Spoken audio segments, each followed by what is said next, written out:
mursyid lagi yang mengajarkan thariqah, gabungan 4 thariqah, lalu kemudian dia mengambil metodologi awalnya, disebut Al-Muhammadi. Nama guru saya itu Abiya Ahmad Al-Badar. Abiya Ahmad Al-Badar. Ya jelaskan saja si Badar itu siapa, gausnya itu. Saya bilang mereka itu, yang pertama saya bilang apa? Saya bilang mursyid Dajjal. Kalau saya begitu, saya nggak peduli. Karena dialah yang akan menyesatkan orang.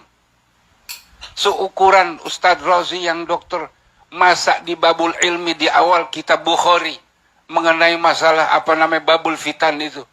Sampai dia lupa kalau 50 wanita itu bukan berarti Rasulullah membolehkan.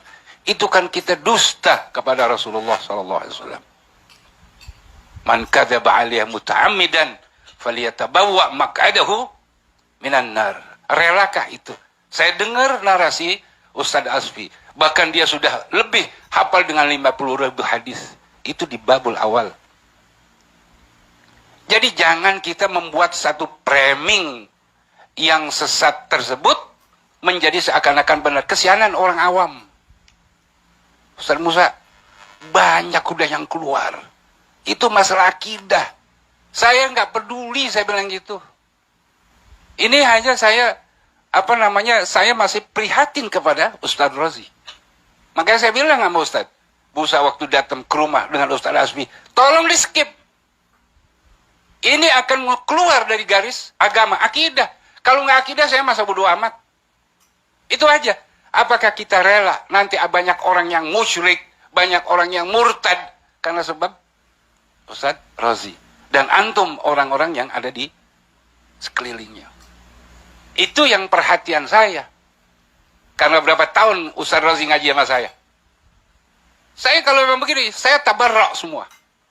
Saya nggak akan rela kalau dia akan menyebut nama-nama saya, lalu menyebut nama-nama saya Yasin. Dan saya yakin dia nggak ada mursyid dari Syazili. Tidak ada. Kalau ada itu adalah kepalsuan. Karena nggak gampang seorang mursyid, seorang mursyid mengangkat mursyid lagi untuk menjadi mursyid. Sudahlah, sekarang fokus di dalam dakwah, lawan tuh salafi. Itulah salafi takfiri yang harus kita fokus. Bukan masalah tasawuf yang kita nggak ada ilmunya. Ustadz Razi ngaji sama siapa? Tasawuf. Ayo deh. Ayo, kita buka. Siapa gurunya? Dia ngaji sama si Heri Joko Kendil itu. Itu yang saya nggak redho. Itu aja. Kalau yang selain dia terserah. Itu yang menjadi pemikiran saya sampai sekarang itu. Tapi kalau dia kekeh seperti itu, media nanti yang akan melawan. Nah inilah masyarakat kita ini aswaja, tentunya orang-orang NU dari Jatman itu punya kepedulian terhadap kondisi yang terjadi di tengah-tengah masyarakat dengan ulah. Ini ada yang ya bohirnya adalah ya. Dan ini kita harus harus benar-benar berhati-hati masalah ini.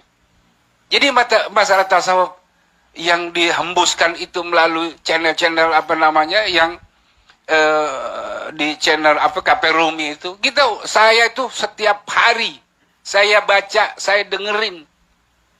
Yang selalu banyak kontek-kontek itu yang sudah di luar nalar yang sehat dan di luar hati nurani yang bersih. Itu. Jadi saya berpesan sama saudara saya ini Ustadz Musa sama Ustadz Asfi dalam masalah ini. Kita komitmen lah, ini amanah ilmiah. Kalau salah katakan, Ustadz Razi, ini salah. Saya percaya kalau masalah lughah, Ustadz Asfi lebih menang daripada Ustadz Razi. Saya pernah ngikutin kajian beliau dengan Habib Gias waktu itu di maktabah. Saya ikutin Ustadz Asfi. Kamu masih jauh, masih banyak yang harus Anda lewati. Ustadz Musa juga.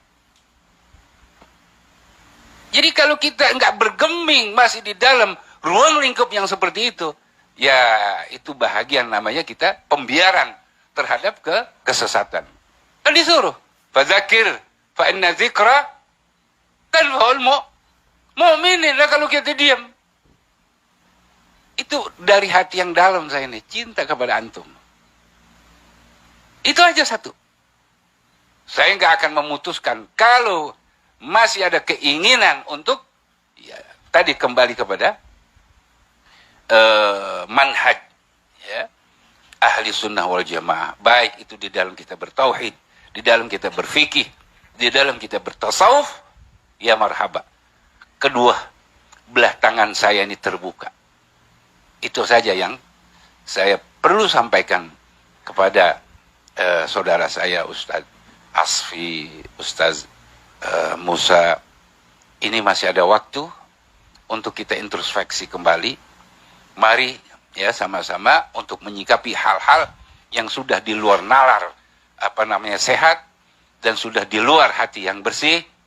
Lebih baik kita tinggalkan saja, kita sudahkan sajalah urusan-urusan yang akan menjadi masyarakat itu menjadi gaduh. Tugas saya cuma itu saja, untuk selalu mengingatkan. Nah, mudah-mudahan Allah Subhanahu wa taala memberikan kepada kita pintu